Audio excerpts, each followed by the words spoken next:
If you want to debate flat Earth, that's fine. Let's debate flat Earth. Let's challenge the information. Let's really look at it. Because you know what? The truth doesn't mind being challenged. The truth doesn't mind being questioned. The truth definitely doesn't mind being looked at. But lies do. Lies hate to be questioned. Lies hate to be challenged. And lies hate to even be looked at. If it gets to the point, or even rather from the get-go, that you want to be disrespectful and insult somebody and make it personal, it says everything that a person needs to know about you and your so-called facts, and it does about the person you're trying to insult. There's a reason why a number of people, especially these days, including myself, have learned and believe that the earth is flat now. Just putting it simply, the earth is flat. It's flat. Okay, that's just putting it very basically. Number one, scriptural truth. It is biblical. It is proven with scripture, of course, because it's God's creation. Why wouldn't it be provable with scripture? The question is, why don't you want to believe it? Why would anybody so near and dear want to hang on to the heliocentric model? Why? Why do you want to hang on to all that and everything associated with it? What have you got to lose? That's my question. So knowledge of flat earth points directly to God and stirs up a lot of spiritual, quote-unquote, demons a person might have. Some people are never going to accept it and are dead set on defending the lie. As with anything in life. And like I said, the truth doesn't mind being challenged or questioned, especially not looked at. The truth wants you to look at it. And if there's anything that I do not yet know, I'll come back to you on it. I'll do research on it, and I'm still learning more and more as there is to understand about the way God has designed things. And I will understand it better and better, and be better equipped to teach other people about it. And just because someone like me, if there's something that I don't quite know about yet, doesn't mean that I'm wrong, that you just throw out it all together. But it's funny how the things you don't quite know yet, people will capitalize on that and fixate on that, while you sit there and show them the things that are completely provable and undeniable in their face, and they just still want to fixate on the things that you don't know yet, that you can't answer yet. And then you point them to more information, other people who have answered it, and it's like, no, you have to answer it. You're supposed to answer it. All right. Let's go over a really controversial topic. And before you swipe or before you move on or start blasting the comments, just hear me out. So, flat Earth. Okay? Extremely controversial. The thing is that as a believer, I always struggled with questions. And how space made me feel so small, made me feel so invalid. It made me feel like my very existence was just a speck of nothing, you know? And I had these questions because I wanted to know how come I read the Bible, but there was nothing in there that broke down space for me. Now, before we go any further, I was a massive space freak. I love looking and learning about the planets and learning about light years. And if you go light year speeds, you know, if you can go the speed of light, that it would freeze time, and all these different ways of thinking, you know, and black holes and black and dark matter and all these things. And I found them so fascinating because I just thought how cool it really was. But in the back of my mind, there was always something that just wasn't quite right. And that was the question I always wanted for God, is I was like, hey man, one day when I get there, I'm going to ask you, why did you make such a massive amount of space for nothing? And then I started looking into NASA and looking at how much money they spend, or how much they take from taxpayer dollars daily.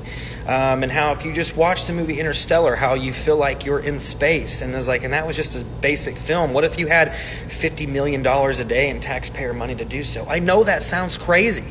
But the thing is, I tell people is that condemnation before investigation is the highest form of ignorance. My family hates hearing that from me. I quote that all the time. But it's so true. You know, and the thing is that I was that guy that made fun of people that were flat earth believers. I made fun of them. I couldn't stand them, as a matter of fact. I thought they were completely stupid. But when I finally one day, I was just like, you know what? Let me just see what they have to say. What is their argument? Why do these people hold so strong to it? And then as I studied Torah, and then I read the Bible, and things started clicking and going together, and they started to make more sense. So now instead of God feeling like he was just light years and dimensions away, he's not very far at all. And I feel so much better even in my faith because I know he's so close. And because I know he's so close, I watch what I do. I'm very careful with the things that I do anymore. So it's just such a massive thing to take in, and it's hard to unlearn things that we've been indoctrinated in, and just like the educational system's corrupt, it's the same thing. I encourage anybody just to go look into it before you bash it. Hope this helps, and it'll help your faith. Shalom. I'm not here to convince you. I'm just here to share and open your mind and do your own research. So I see some people in my comments saying, why would y'all listen to anything she gotta say? She believes that the earth is flat, blah, blah, blah. I'm about to tell y'all why I believe the earth is flat. And I'm not forcing anybody to believe that the earth is flat, but I'm about to tell you for my reason why I believe the earth is flat.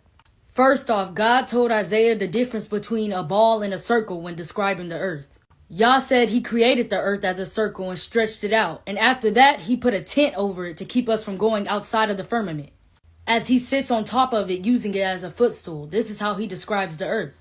He also said he set the earth on its foundation so it cannot move. A foundation is a flat surface. He says the earth should never be moved, but scientists says that it's moving 1,040 miles per hour. He also talks about the four corners of the earth. A ball does not have corners, but a flat surface do. He created a firmament over the earth, creating anybody from going in or out, which also proves NASA is fake. He also talks about the four corners of the earth. A ball does not have corners, but a flat surface do. As I said, God told Isaiah the difference between a ball and a circle when describing the earth. If y'all don't know, the Hebrew Bible was the first Bible. The word circle can be described as a compass. The word corner can be described as quarter. He says he sets the earth as a compass. This is what he means when he states the corners of the flat earth. He also said he set the earth on its foundation so it cannot move. A foundation is a flat surface. He says the earth should never be moved, but scientists says that it's moving 1,040 miles per hour. There was a time that Yah told the sun to stay still and the moon stayed also, meaning it had to be moving for him to tell them to stay still. God also says he would deal with those who added and took away from his word. There was a verse in the Bible that proved that the earth was flat by saying it was flat.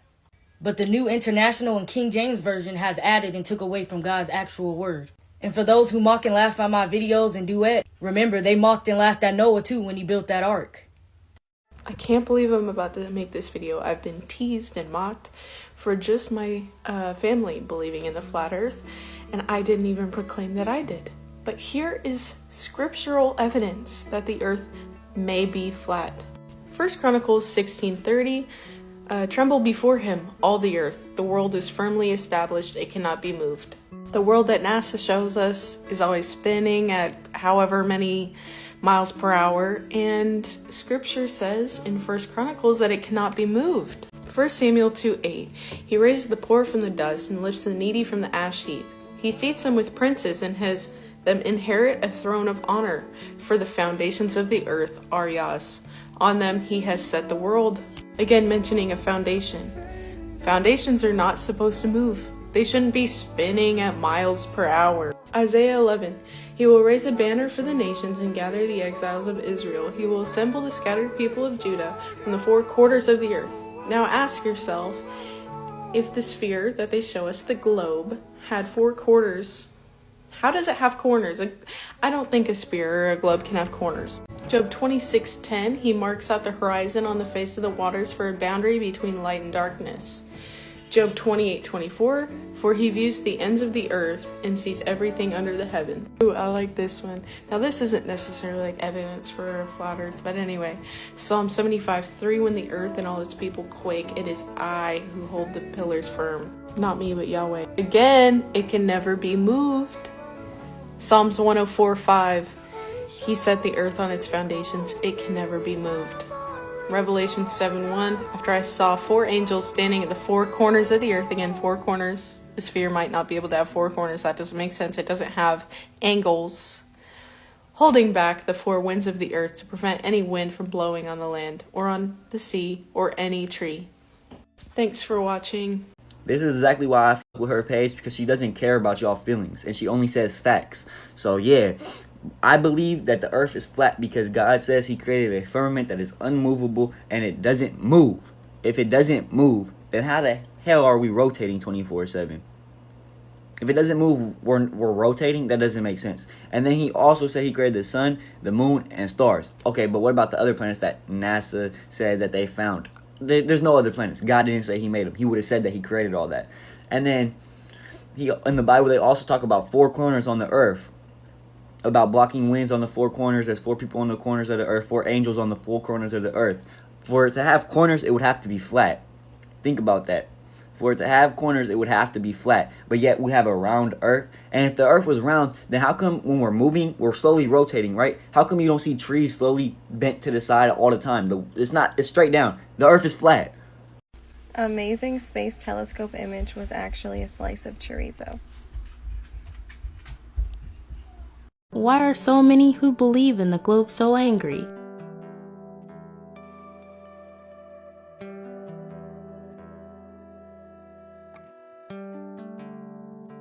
I believe in flat earth, but I'm not angry with those that don't.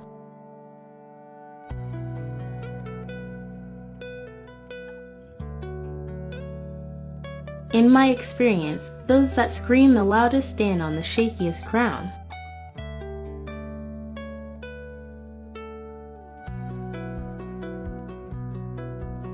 I will continue to try and educate, but if you don't believe, I understand. You are welcome to scroll along. Psalms 19:1.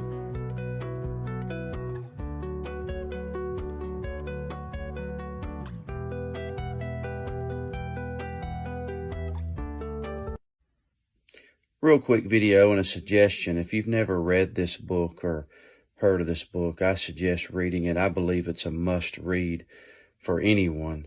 But especially if you're seeking the truth, this is a great book written by Alex Gleason. You're probably familiar with him by the Gleason's map, but it's Is the Bible from Heaven? Is the Earth a Globe? Great read, great book.